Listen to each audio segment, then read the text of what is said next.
Welcome to Empire Building, the podcast where we talk about building big businesses and even bigger lives. I'm your co-host, Sarah Reynolds. I'm Seychelle Van Poole. I'm Wendy Papazian. I'm Via Williams. Today, we are going to go through our top books of 2020. There were so many lessons this year, so many lessons and so many great books. And I think for me, why this is such an important topic is that I have read more books this year than I think I've read in the last 5 years. And I've done a combination this year of paper, reading paper and Audible. And there's an argument for both, but for me, Audible's been a huge blessing because it's enabled me to get more content in. And what I do, and I guess my hack to anybody is if you have a lot of time where you can listen to Audible, and then go back and read a book if it really speaks to you and you feel like you need to process it visually, right? And kind of write in the margins and that kind of a thing. So I think the format here is we all chose our top three. There's some overlap, but we all chose our top three for the year. They didn't have to be written this year. These are books that we read this year, and we're going to walk through our lessons, right? Yeah. Okay. So, who wants to go first? Well, I can jump in. I'm actually going to start with a non-business book. I don't know if anybody else I love that. has a novel. I have one too. On their list. But the reason I chose this one was that I'm a big reader. My goal is always to read 3 books a month. So typically I read about 36 books in a year. And when the pandemic hit, for whatever reason, my brain was kind of paralyzed, or maybe it was just because I was working so much. I had a really, really hard time reading. I would pick up a book and I just couldn't read it. Mm-hmm. And so this book is the novel that knocked me back into reading. It's called Recursion. It's kind of a weird spelling, not a weird spelling, but a weird word. It's Recursion, and it's by Blake Crouch. And it's just a really fun thriller. I actually sent out multiple copies to different friends of mine. A total page turner about time, about identity, about memory, kind of a little bit of a mess with your mind kind of book. And it just really got me back into reading, and just a really fun page turner. So I'm just gonna thank you, Blake, for getting me back, kicking me out of the pandemic and back into the real world. Hey, Wendy, before you go to your other ones, I just want to reinforce that I go through phases like that too. I think a lot of people do, where for whatever reason, I just go through reading. Maybe it's called a binge phase. I don't know, but where I kind of get out of the habit for a while. And I totally know what you mean about a book kickstarting you back in. Yep. Yes. Yeah, absolutely. I'm on the personal side. One that I love to read memoirs or about history. And I don't know why, but I think maybe it's because it's my grandparents' generation, but World War II just fascinates me. I just think it impacted so much of the world, and there were so many different countries and generations and just pieces that played into that. And so one that I just finished reading and I really appreciated it's called The Splendid and the Vile. It's by Eric Larson. And it's a saga. Winston Churchill, right? Yeah, it's a saga of Churchill family and the defiance during the Blitz over England. And it is written from the perspective of they went through all of Churchill's diaries. They went through John Colville, who was basically his undersecretary and took all the notes of all the meetings, and actually kept a really robust personal diary as well. And all of his cabinet, all of his people, Eric spent.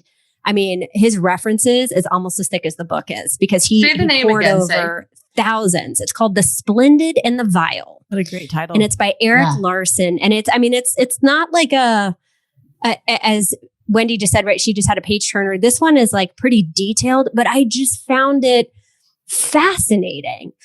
Learning all these little personal details about Churchill that I didn't know. Did you know he took baths and had meetings while he would take a bath? Yes. And people would just sit in the bathtub with, in the bathroom with him while he's just naked taking a bath. I don't know. There were, that is obviously not the point. Do you know what else he did? Not the point of the book, but it was just wow, these leaders that we put up on these pedestals all have these eccentric quirks that we all have, and just how it all played together, and just the lessons of, defiance, and no matter what your reality is, right, your mindset and resolve to succeed can matter above everything else. And that's really when Churchill had no allies helping him. He still had the resolve that America was going to work it out. And like, it really shows how hard he had to try to bring America to his aid. And I don't know, it really inspired me in a time when we are winning a pandemic ourselves, of what it takes to get through it.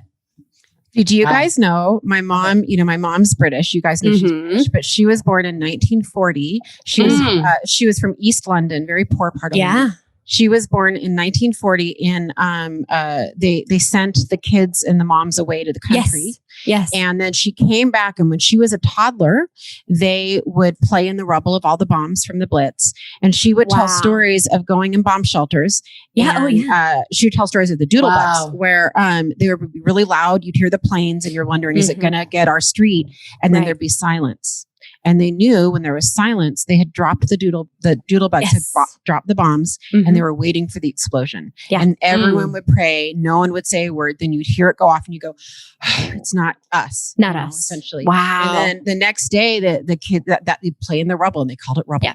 And they would play in the rubble. And there are stories of Winston Churchill standing on roofs. Yes, on his roof. Yep. Shooting guns at those, enemy planes. I can't wait. And his daughter was like one of the top machine gun, like Mary, his youngest daughter, didn't know top that. Machine gun women that actually became quite well known for her bravery, because she would be up on the rooftop shooting out, and was like super ticked during World War II when she was like 17 when it broke out that she couldn't get engaged earlier. Yeah, Via, you have to read it. It was so good. And they detail like how many incendiaries were dropped or the doodlebugs were dropped over each flyover. And it for me was just one of those like really good. If you're a history person and you like, learning about those sorts of things, that was a really good one. I might get it from my mom too. So before we get into, I know we have a lot of business books. Can I give one of mine, because it's in this vein? It's not like a hardcore business book, and I feel like we're going to get into that in a bit. But it's a book called Stillness is the Key by Ryan Holiday, one of my faves. He's not only a favorite author, he's kind of one of my favorite thought leaders. He's got the Stoics Journal and a bunch of things, but the context was the pandemic started February 29th in Kirkland, Washington. The first COVID case hit the U.S. In my hometown, not just Seattle, Kirkland, my hometown. And I went on the trip of a lifetime, really a bucket list for a really big birthday I had this year. And I was in the Maldives, and a pin drop in the middle of the Indian Ocean. If you Google it, it is nothing, nothing in the scale of this world. You were near literally. Yeah, literally, I by the Seychelles. You were near my people. All the Seychelles. And I turned my phone off for 48 hours, which is a big deal for me. Yeah. So we had Wi-Fi there, and it was a big birthday, and, it was tempting. I knew I'd get a dopamine hit just getting all the texts and the wonderful things, right? And I turned my phone off and I read that book. I was with just my husband and I, and spent a ton of time in stillness. And so the book is kind of broken down into 3 parts: mind, soul, and body. And it's essentially, what the directives are and thoughts on achieving stillness in each place. And I think that the big takeaway, and I do encourage you to read the book. If you're maybe an expert in that field, this might be a little bit basic for you. For most of us, though, it's a good book to kind of slow you down a little bit. But I think that one of the biggest takeaways I got is this: stillness isn't escapism. So it was kind of the concept of distinguishing escapism from true purposeful stillness. And really the difference is the intention behind it, so there's a lot of people that kind of operate in a lot of escapism that's actually not stillness. They're not content. They're not working on the right things. They're not, they're not being purposeful about the work. And so I really recommend it. And before we get into the hardcore business books, I think that this is kind of the personal section of the whole list. So that's good. So how did you know that to say that before I had my first one, Via? You knew it was going to be more business oriented. And we know Sarah. You're totally judging me. Okay. No, mine are too, Sarah. It's okay. I know. Well, mine, it's personal and of course, business oriented, but I have read it multiple times this year and studied it, Tax-Free Wealth. And such a good book. By Tom Wheelwright. Yes. And it has been So the concepts are different. So the biggest thing for me from the book is just understanding how our government sets up tax benefits and the benefit of them in terms of, we think it's sort of our American duty, or this is across the country, this is across the world, not just America, to pay taxes, right? But it actually, they set up tax benefits for helping achieve what they're wanting us as a country to achieve, right? So just that whole concept of why taxes are there and what you can do to do what the government is needing, basically. And then at the same time, you get tax write-offs. And it was a big deal for me just because I grew up, my grandparents were like blue collar workers, amazing in terms of savings and things like that. And my dad's a pastor, hasn't made tons of money in ministry, obviously. And then my mom got into real estate. And thankfully, through Keller Williams and through real estate, I've learned more about money. And my family doesn't know a ton about money. Big money, when I say money.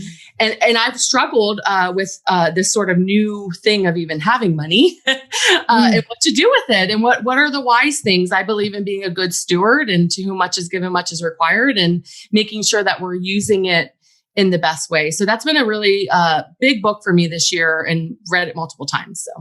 So Sarah, I saw Tom Wheelwright speak for about 90 minutes last year. And I agree. My takeaway was that tax laws are designed to sort of socially engineer and stimulate certain sectors. I didn't look at it that way. So if you're getting a tax break on, buying a commercial building, it's because they want you to get that tax break on buying a commercial building. They want you to buy the commercial building. And it's a total paradigm shift from I'm not shirking on my obligation. I'm actually being engineered in a way that helps everybody. So yeah. It's been a big one for me this year. So, not as fun as y'all's. I mean, I'm taking notes from your books. That's a good book. It's a really good book. Yeah, really fun is in the eye of the reader. It's true. Yeah. That is true. Yeah. Well, the next two books, I read a lot of books about money. I thought a lot about money during the pandemic. Obviously, we're all worried about money. A lot of people lost their jobs. The economy is kind of going in the tank. And probably my next favorite book that I read was called The Psychology of Money. It's probably the best book on money that I've ever read, if I'm honest. It's by Morgan Housel. And the book begins with a hotel worker talking about a guest that came into the hotel. And the guest comes into the hotel and he's got a really fancy car and he's not being very nice. And he orders someone at the hotel to go down to the local, what do you call it? Like, not like thrift store, but convenience store. Like a pawn shop. Sorry, guys. Had a little brain fart there. So to go to the pawn shop, he gives them the hotel concierge a big stack of money and says, "Go and buy as many gold coins as you can at this pawn shop." And so the concierge comes back, gives this guy a bunch of coins, and the next thing you see this guy doing is he walks out to the edge of this pier and he starts just throwing these coins into the water. This is a man that's obviously very, very wealthy, just throwing his coins into the water.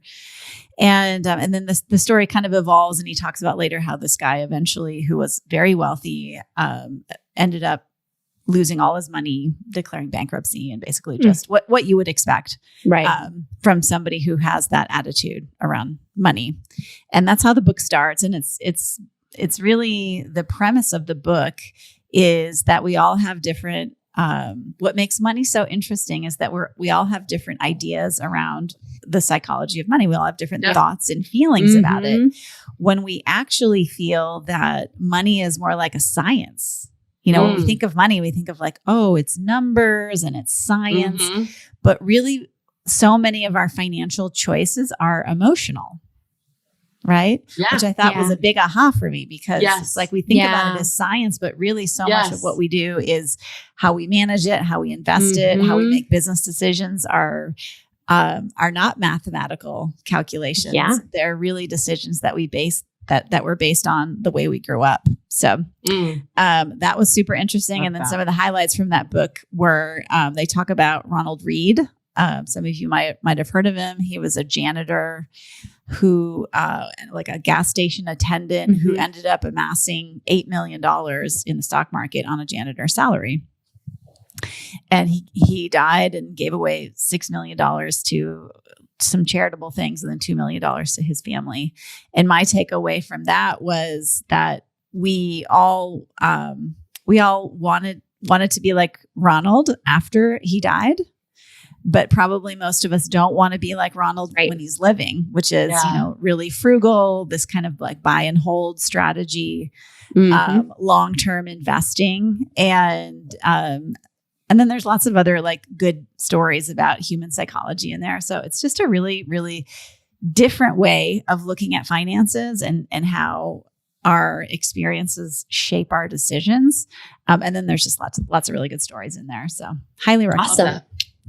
I love that. You have another one about money too, right? I do. Yeah. I got another one about money, and it's by J.L. Collins. I actually read it 2 times this year. It's called The Simple Path to Wealth. Yeah. And I don't typically read a lot of books more than once. But The Simple Path to Wealth is really about financial freedom. And it's really about the stock market. And he takes a very complicated, I think it's very hard as an author to take something complicated and make it very simple. Yes. And that's what J.L. Collins does with the stock market. And he just really talks about, it's along the same lines of the psychology of money and the Ronald Read story, and that by investing early, right?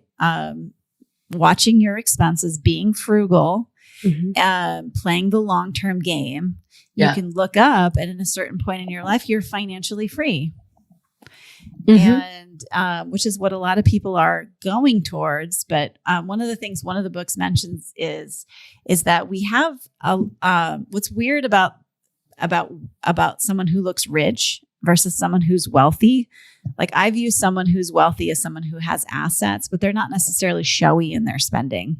But the models that we see, the things that we see around us about money is really about people's richness, right? And he talks about how if somebody pulls up in $100,000 Lamborghini, you think they're rich. Yeah, you make an assumption about about their wealth, but all we know is that they're $100,000 poorer than before, because that drove off the lot. Yeah. So it's just like, if you want to have a big life, right? And if you want to have a big business, same thing. You need to, kind of start early, watch your expenses. Don't go crazy with anything. And then you can look up and you basically can have whatever you want. So those were both really awesome books for me. Love that. Well, I have a book, one of my top 3s on money. Feels like a good time to jump in since we're on a theme. And it's very recent for me, and I will read it again. Very rare for me also, Wendy, to read a book again. It's called The Wealthy Code by George Anton. I don't know, Antone. And here's what I'll caveat it. A lot of you guys, especially our regular listeners, know that I'm on my own journey with money, just, like anyone is. And I've made a lot of money, and I haven't always made the wisest decisions. And I'm extremely committed to the path that I'm on right now to build my net worth. And so the caveat is, this is probably a basic book for some of you, but for me, it is perfect. I've never had a book go through definitions and lay it out so simply. And what the basic premise is rich. Definition of rich is having a lot of money. Definition of wealth is having enough passive income to fund your life. That comes first. Nothing wrong with being rich, but the wealth comes first. And so you can be rich and wealthy, which would be great. And he goes into, there's kind of 3 primary tenets that you need to focus on. Number 1 is appreciation assets. Number 2 is cash flow assets. And then number 3 is how you're going to get your income.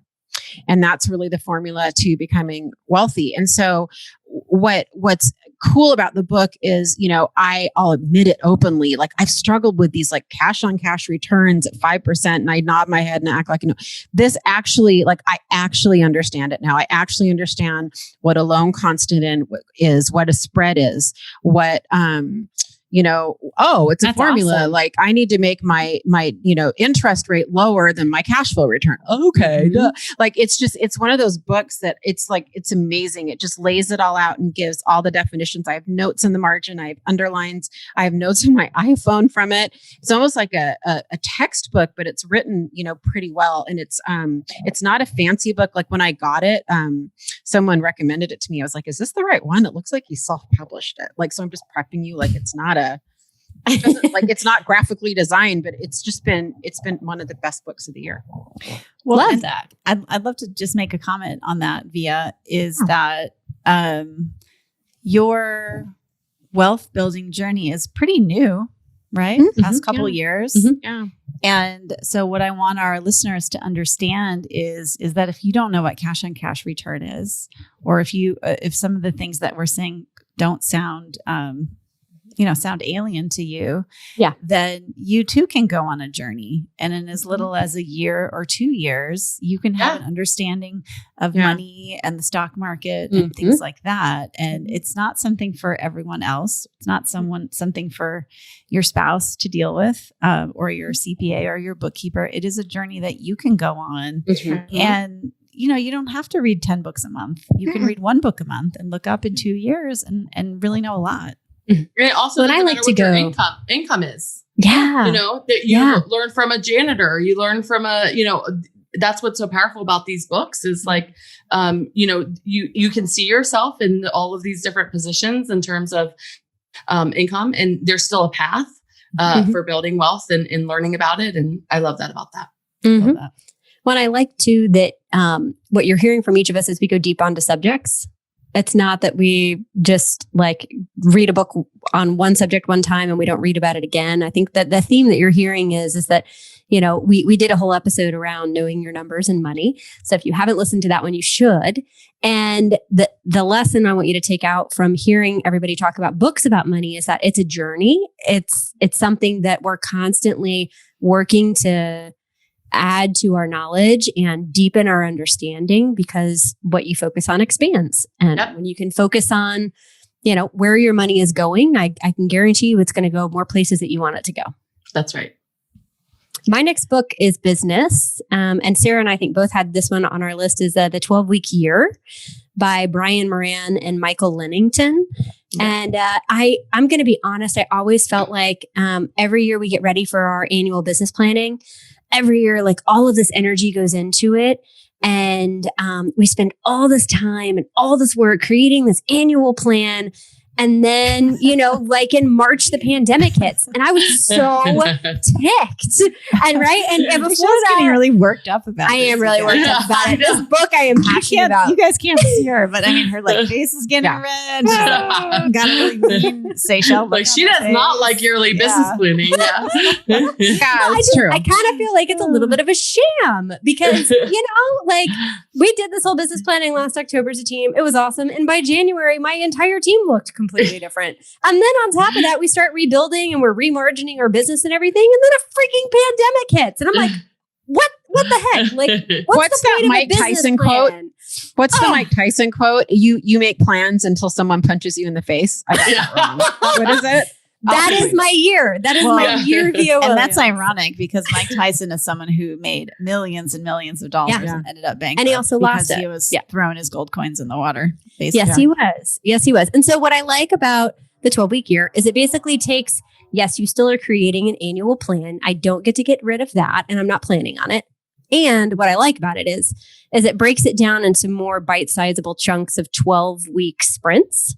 And actually our whole team is implementing it. And basically the goal is to put the pressure every 12 weeks on accomplishing your goal for the 12 weeks so that you don't look up, I don't know, in month 3 and have a completely different year, like a pandemic that punched you in the face. Or I think what a lot of people do is they wait until October or November of the year that they're in to accomplish their goals. And they look up and say, shoot, I have to like triple time it coming into the holidays because I'm so far behind my goals because I wasn't paying attention. So I'm loving this book. Our team is loving it. It puts a lot of support and focus and structure around it. So if you're someone that maybe it has some strong feelings about annual business planning this year. Like I might, maybe it will be Seychelles starting a support group. You'll be able to find the information in the show notes. Yeah, leave us a comment and a review about our support group, and we'll come find you and we'll have it. Okay, Seychelles, the quote is really quick, Sarah, before you go in there. It's everyone has a plan until they get punched in the face. Yes. Or punched in the mouth. You said it like That's what Mike Tyson does. Yes. Yeah. I like punching the face. I like punching the face. Yes. Until they get punched in the mouth. Holyfield. Yes. No, 12-week year was on my list too. And unlike Seychelles, I will lead the planning, loving business planning group because, and it shows the power of this book. Yeah, it is. Yeah. It's actually my favorite time of the year is what we're in right now, which is like big planning. But what I love about the 12-week year, what I loved about it, and my entire leadership team has loved it as well, is we like deadlines. Yes. Yes. And a year is a long deadline. Like a traditional year is a long deadline. And what has been great is and we've always looked at quarterly numbers and things like that, but treating 12 weeks like a true year where you have in making sure that your team is hitting the numbers that they need to hit and each person's hitting the numbers that they need to hit, and having that deadline is so powerful. I also loved in the book how it's very, very simple. Yeah. Like he talks about weekly accountability meetings. They call them WAMs. And he goes on and on about these meetings, and it's like super simple, but it's like he does such a great way of explaining just the power of it in 15 minutes. Yeah. How you do it. Exactly. So that was on my list too. 12-week year. And then I also am looking at all his material. He has like a field guide, things like that. So love that. Check it out. Really cool. Okay, my third one is a very popular book, which you're probably going to say I'm late to the party on, but there you go. It's called The Road Less Stupid by Keith Cunningham. And I just thought it was absolutely brilliant, outstanding. He introduced me to the concept of thinking time. So, creating space in our day to not have demands on our time and to just be able to think out the problems and the big stuff. Noticing a theme, by the way, stillness is a theme. Gee, Via needed to not blow and go. I love quoting Wendy, the blow and go. Via needed to slow down. What a shocker. But it's great. He kind of goes into core disciplines of thinking. And I think that what I liked about the book is there's so many focusing questions. And it's really a book based on a premise of focusing questions and thinking time. And I loved it. And it's filled with anecdotes and stories. It is superb. And just a little plug for Audible. This was a great book to listen to on Audible. And I think it's a good book where I then went back and I Googled some summaries, and I sort of because there's so much content, I did end up kind of typing up notes from various summaries because I listened to it. So I don't know, I'm torn. He's such a good narrator. I loved listening to it, but I could see someone wanting to read this and write in the margin and take notes. Yeah, that one was a read for me. I really liked I get that. That's a good being able to anchor that one. Yeah. It's a good one to read, pause, think on, read it again. Is. It's super powerful. That was on my list this year too. Oh, cool. Yeah, mine too. Good. Cool. It's such a good one. Who has any left? I have one more, I think. Go ahead, Sarah. Yeah, go ahead. So this book actually was our whole theme of 2019 for our team. And I picked up again recently, and I'm getting a theme right now. I hadn't read a lot of books multiple times, but recently I'm going back to some that just are really grounding books. But it's called Remarkable. And it's by Dr. Randy Ross and David Salyers. It is a phenomenal book for leadership. It's a phenomenal book for being a team and showing your value. And so like their sort of tagline is maximizing results through value creation. The one part, and so I wanted to read it again. My number one strength on Strength Finders is competition. And it's both an awesome thing. It also can eat you alive. When you're so competitively leaning. And so, and I just love when he talks about competition and how to look at competition, and how if there is no competition, if you're constantly looking at how to create more value. how to create more value for your customer, how to create more value for your team. It's a pretty easy read, I would say, but just a phenomenal one. And it's also just a great theme. If you like to have a theme for your year, it's a great theme on that because your team can go all in on it. I love that. That's awesome. My final one is Fierce Conversations by Susan Scott. And it's one that I read when in my mid 20s, when I was really needing help learning how to have productive conversations. And I reread it again this year because I think this year required a lot of communication, like we talked about on another episode. It required a lot of vulnerability and it required a lot of tough conversations and honest conversations. And so I reread it for tools. But I mean, if I were to sum up this book in one sentence, it would be, right, relationships succeed or fail slowly and then suddenly, one conversation at a time. Yeah. And it can either be one conversation had or one conversation missed. And that for me has been pivotal in working to help keep healthy relationships in my life that I want to keep, and also evaluating maybe where some have failed and parts that I need to own in that relationship to move that forward in communication. And so it's been a really good refresher for me on a skill set that I think is really key when you're in the middle of tough times. Another one that goes along with that, and say we're on the same wavelength today. Yeah. Yes. Is Fierce Leadership. I love leadership is also phenomenal too. So I deleted it because I was trying to do the top 3, but I was like, that's a good one. It's it's a really good one. Can I give you a funny one that we were talking about before we hopped on?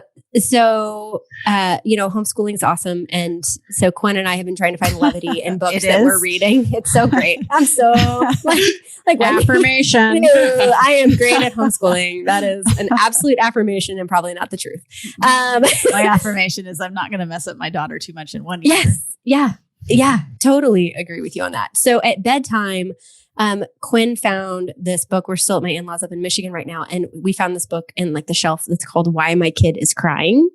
And it's this picture book with little statements down below of toddlers losing it. And then the reason why they're losing it. And if you need a good belly chuckle laugh, it is chock full of 150 reasons why toddlers absolutely lose it. And if you're listening to this and you're a parent, you will completely resonate. So if you need a good chuckle, Quinn thinks it's hysterical. And we've been enjoying that one.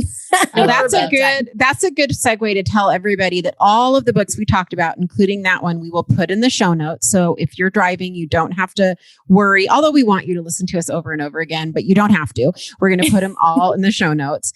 And I think that, as we kind of summarize our top books of the year, something that I can't remember which one of you said, but I think you can start to hear that what we focus on is what we're probably reading, and we're probably getting the most out of it. Wendy and I are both kind of in the sync right now. We're reading a lot of money books, together. I'm reading one of the ones she referred to me. I hope you go read The Wealthy Code, Wendy. I can hear you guys, Seychelle.